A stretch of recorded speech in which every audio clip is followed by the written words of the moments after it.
విదేశాల నుంచి ప్రతిభావంతులు ఆర్థిక వలసదారుల శాశ్వత నివాసానికి సంబంధించి కొత్త విధానాన్ని కెనడా త్వరలోనే అమలు చేయనుంది. ప్రస్తుతం కొనసాగుతున్న ఎకనామిక్ మొబిలిటీ పాత్వేస్ పైలట్లో ఈ మేరకు మార్పులు చేపడుతోంది. ఈ కొత్త విధానం ద్వారా నైపుణ్యం కలిగిన శరణార్థులు, విదేశీ వ్యక్తులు కెనడాలో శాశ్వత నివాసం, ఉద్యోగావకాశాలు పొందబోతున్నారు. డిసెంబర్ 31తో ముగియబోతున్న ఈఎంపీపీకి ముందు దీనిని ప్రారంభించనున్నట్లు పేర్కొంది. ఈఎంపీపీ విధానాన్ని 2018లో కెనడా ప్రారంభించింది. ఈ విధానం ద్వారా ఏడాది మార్చి వరకు సుమారు 970 మంది శరణార్థులు కెనడాలో శాశ్వత నివాసం పొందారు. ఇది శరణార్థులకు కేవలం ఆశ్రయం కల్పించడమే కాకుండా ఆర్థికంగా దేశానికి తోడ్పాటు అందించే వారికి ప్రాధాన్యత కల్పిస్తున్నారు.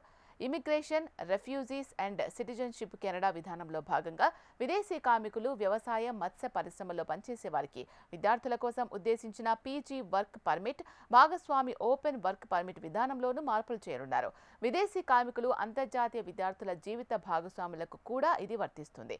హెల్త్ కేర్, ట్రేడ్ వర్కర్లు, ఎడ్యుకేషన్ వర్కర్లు, ఫ్రెంచ్ మాట్లాడే వ్యక్తులు ఇప్పటికే కెనడాలో తాత్కాలిక నివాసితులుగా ఉన్నవారిలో కనీసం 40% మందికి శాశ్వత నివాసం కల్పించనున్నారు.